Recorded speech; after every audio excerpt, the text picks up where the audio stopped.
محرم اسلامی سال کا پہلا مہینہ ہے۔ اس ماہ کو محرم اس لیے کہتے ہیں کہ اس میں جنگ و قتال حرام ہے۔ یکم محرم کو حضرت سیدنا عمر فاروق رضی اللہ تعالیٰ عنہ کی شہادت ہوئی، اور جبکہ 10 تاریخ کو واقعہ کربلا پیش آیا، جس میں نواسۂ رسول صلی اللہ علیہ وسلم سیدنا امام حسین رضی اللہ تعالیٰ عنہ نے جام شہادت نوش کیا۔ عاشوراء یعنی 10ویں محرم کا دن بہت معظم ہے، جس میں درج ذیل واقعات رونما ہوئے۔ حضرت آدم علیہ السلام کی توبہ قبول ہوئی، حضرت یونس علیہ السلام کی قوم کی توبہ قبول ہوئی، اور حضرت عیسیٰ علیہ السلام کی پیدائش ہوئی۔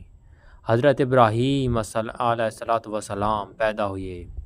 بنی اسرائیل کے لیے دریا پھاڑا گیا، اور اس کے ساتھ ساتھ حضرت یوسف علیہ السلام کو قید خانے سے رہائی ملی۔ حضرت یونس علیہ السلام کو مچھلی کے پیٹ سے نجات ملی۔ حضرت یعقوب علیہ السلام نے بیماری سے نجات پائی، اور حضرت سلیمان علیہ السلام کو بادشاہت عطا ہوئی، اور حضرت یعقوب علیہ السلام کی بینائی واپس آئی۔ حضرت موسیٰ علیہ السلام پیدا ہوئے، آسمان سے پہلی بارش ہوئی، قیامت اسی دن ہی آئے گی۔ اللہ تعالیٰ نے اس دن آسمان، پہاڑ، قلم اور کرسی کو پیدا فرمایا۔ عاشورے کے دن ہی اصحاب کہف نے کروٹیں بدلیں۔ عاشوراء کے دن ہر نیک کام بڑے اجر و ثواب کا موجب ہے۔ رسول کریم صلی اللہ علیہ وسلم نے ارشاد فرمایا، جو شخص 10ویں محرم کا روزہ رکھے تو اللہ تعالیٰ اسے 10,000 فرشتوں کی عبادت اور 10,000 شہداء کا ثواب عطا فرماتا ہے۔ سیدنا انس رضی اللہ تعالیٰ عنہ سے مروی ہے کہ تاجدار مدینہ صلی اللہ علیہ وسلم نے فرمایا کہ جو شخص محرم کے پہلے جمعہ کو روزہ رکھے تو اس کے گزشتہ گناہ معاف ہو جاتے۔ سیدنا حسین ابن علی کا سر جب ایک تھال میں رکھ کر کوفہ میں یزید بن معاویہ کے گورنر عبداللہ بن زیاد کے پاس لایا گیا تو اسے چھڑی سے ہلکی ضرب لگانے لگا، اور ان کے حسن کے متعلق گستاخانہ انداز میں کچھ کہا، اور اس موقع پر سیدنا انس بن مالک نے فرمایا کہ یہ سیدنا حسین رسول صلی اللہ علیہ وسلم سے شکل و صورت میں بہت مشابہت رکھتے تھے۔ اس وقت ان کے بال وسمہ بوٹی کے کالے رنگ سے رنگے ہوئے تھے۔ سیدنا انس بیان فرماتے ہیں کہ میں عبداللہ بن زیاد کے پاس بیٹھا ہوا تھا کہ سیدنا حسین ابن علی کا سر مبارک لایا گیا تو اس نے چھڑی ان کی ناک پر ماری اور کہا کہ میں نے ان جیسا حسن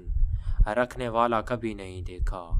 میں سیدنا انس بن مالک نے کہا کہ سیدنا حسین ابن علی تو رسول صلی اللہ علیہ وسلم سے شکل و صورت میں بہت مشابہت رکھتے تھے۔ میری امت کا پہلا لشکر جو کیسر و کسریٰ کے شہر قسطنطنیہ کی فتح کے لیے جنگ کرے گا، ان کی مغفرت کر دی گئی ہے۔ ابو عمران تابعی بیان فرماتے ہیں کہ ہم قسطنطنیہ پر حملے کے لیے روم پہنچے، اور ہمارے امیر لشکر عبدالرحمن بن خالد بن ولید رحمۃ اللہ علیہ تھے۔ وہاں روزے عاشوراء کی اس افراتفری میں جیسا کہ آپ جانتے ہیں کہ نماز تک کی ادائیگی کی فرصت نہ تھی، جس کی وجہ سے امام مظلوم کو نماز خوف ادا کرنا پڑی، اور وہ بھی 2 صحابیوں کے اوٹ میں آپ انجام دے سکے جو دشمن کے تیروں کے سامنے اسی غرض سے سینہ سپر ہو گئے تھے، اور نماز فریضہ کے اختتام تک قصر کر کے صرف 2 رکعت وہ بھی جلدی میں پڑی گئی۔ وہ دونوں تیروں کے تاب نہ لاتے ہوئے زمین پر گر چکے تھے، تو دیکھا تو آپ نے کہ اشقیاء نے امام مظلوم علیہ السلام کو نماز تک کی مہلت نہ دی، لیکن عین اس صورتحال میں امام فرماتے ہیں کہ سہاگ سیج تیار کر، میرا ارادہ ہے کہ قاسم کی تزویج اپنی ایک بیٹی سے اپنے جیتے جی کر کے اپنی آنکھوں کی حسرت پوری کروں۔ اب قاسم کی عمر اگرچہ صرف 13 سال ہے، لیکن امام تزویج میں پرمسر ہیں اور نہیں چاہتے کہ اپنی آرزو کو اپنے ساتھ قبر میں لے جائیں۔ اب خدا را غور فرمائیں کہ جو الفاظ ایک گنوار دیہاتی عورت کی زبانی میں کہنے سے چچائے اور پست ترین ذہنیت کے انسان کو بھی ان کی ادائیگی میں تکلف محسوس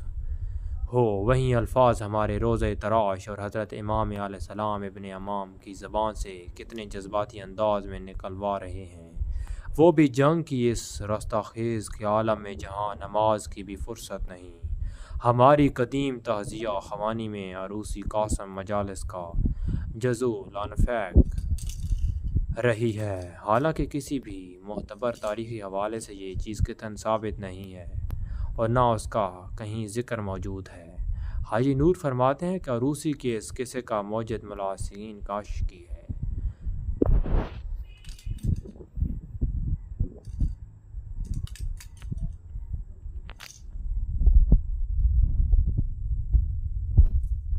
علی اکبر جب میدان میں آئے تو جنگ کی طرف روانہ ہوئے تو سید الشہداء نے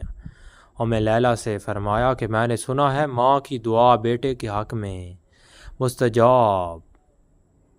ہوتی ہے، آپ خلوت میں جائیں اور سر کے بال بکھیر کر اللہ تعالیٰ سے اپنے بیٹے کے لیے دعا کریں، شاید وہ ذات اقدس ہمارے بیٹے کو بخیر عافیت واپس لے آئے۔ جی حضرات، کربلا میں کوئی لیلہ موجود نہ تھیں جناب، یہ الفاظ سید الشہداء کے نہیں ہیں۔ روز عاشور آپ کی زبان سے ادا ہونے والا ہر لفظ جان بازی کی تعلیم اور شہادت فی سبیل اللہ کی تلقین کا حامل تھا، اور سب مورخین نے لکھا ہے کہ ہر شخص جس نے حضرت امام حسین صلی اللہ علیہ وسلم سے جنگ کی اجازت چاہی، آپ نے کوئی عذر پیش فرمایا، لیکن حضرت علی اکبر نے اپنے والد ماجد سے اجازت طلب کی تو آپ نے بلا عذرت اجازت دے دی،